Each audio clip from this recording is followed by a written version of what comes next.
शापित हवेली।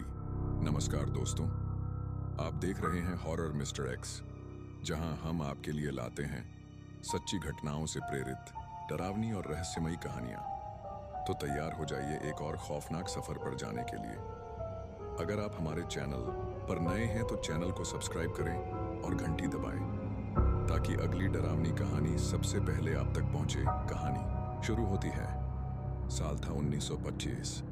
बंगाल की एक घनी वादियों के बीच बसा एक रहस्यमय गांव था, मणिकुंड। यह गांव चारों ओर से पीपल, बड़ और आम के ऊंचे ऊंचे पेड़ों से घिरा हुआ था।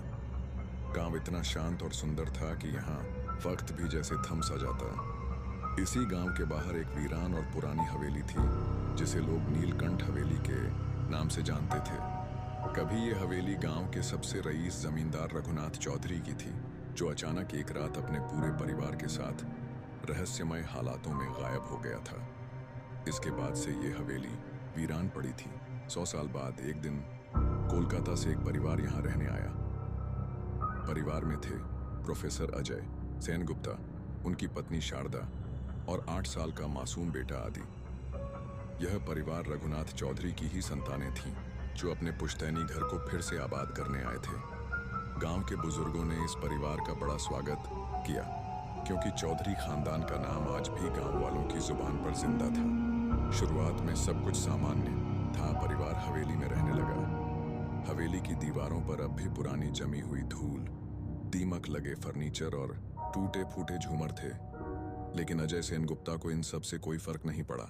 लेकिन तीसरी रात के बाद अजीब घटनाएं शुरू हुईं।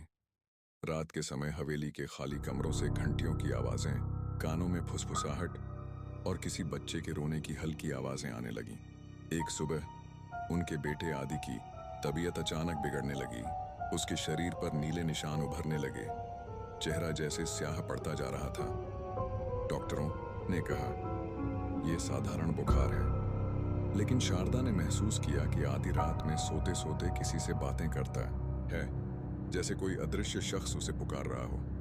एक दिन आधी रात को शारदा की नींद खुली तो उसने देखा आदि अपने कमरे की खिड़की पर बैठा आसमान की तरफ घूर रहा था। उसके होठों पर हल्की मुस्कान थी और वो किसी अनजान भाषा में बुदबुदा रहा था। डर के मारे शारदा ने प्रोफेसर अजय को बुलाया, लेकिन जैसे ही उन्होंने कमरे में कदम रखा, खिड़की के बाहर एक नीले रंग की धुंधली परछाई हवा में झूलती दिखाई दी और एक सर्द हवा पूरे कमरे में फैल गई। अगले दिन गांव के बुजुर्ग रामशरण बाबा ने बताया, यह हवेली एक शापित आत्मा का डेरा है।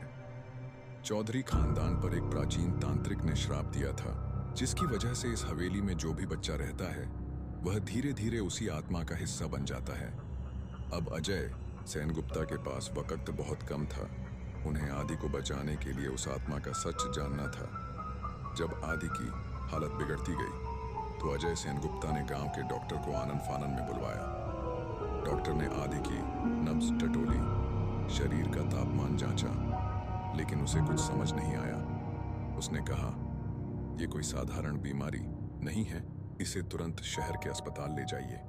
अगली ही सुबह परिवार आदि को नजदीकी शहर के एक ब्रिटिश अस्पताल में ले गया।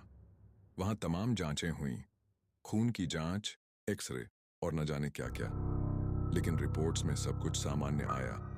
डॉक्टरों ने हार मान ली। थके हारे मायूस मन से परिवार फिर मणिकुंड गांव लौट आया। गांव में बच्चे की हालत देखकर कुछ बुजुर्गों ने सलाह दी, इस बच्चे की बीमारी दवा से नहीं, झाड़ फूंक से ठीक होगी। इसे पहाड़ की तलहटी में रहने वाले ओझा शंभुनाथ बाबा के पास ले जाओ। ओझा शंभुनाथ बाबा कोई मामूली ओझा नहीं थे। वे काले जादू और तांत्रिक विद्या में सिद्धहस्त थे। कहा जाता था कि उन्होंने वर्षों तक शमशान में साधना की थी। शाम होते होते पूरा परिवार आदि को लेकर बाबा के आश्रम पहुंचा। जैसे ही उन्होंने आश्रम की सीढ़ियां चढ़ी, बाबा बिना देखे ही जोर जोर से चिल्लाने लगे, तू आ गई? इतने बरसों बाद भी तेरा बदला शांत नहीं हुआ?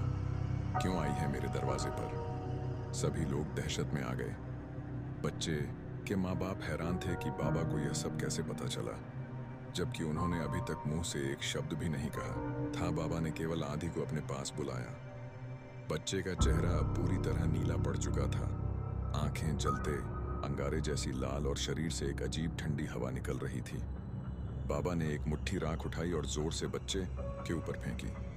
जैसे ही विभूति उसके मुंह पर पड़ी, आदि जमीन पर गिर पड़ा और जोर जोर से अपने हाथ पांव पटकने लगा। कुछ ही पल बाद आदि अपने पैरों की उंगलियों के बल खड़ा हो गया और उसके गले से एक भयानक औरत की आवाज निकली, प्रेमनाथ, मैं तुझे नष्ट कर दूंगी। यह नाम सुनकर अजय और शारदा के होश उड़ गए।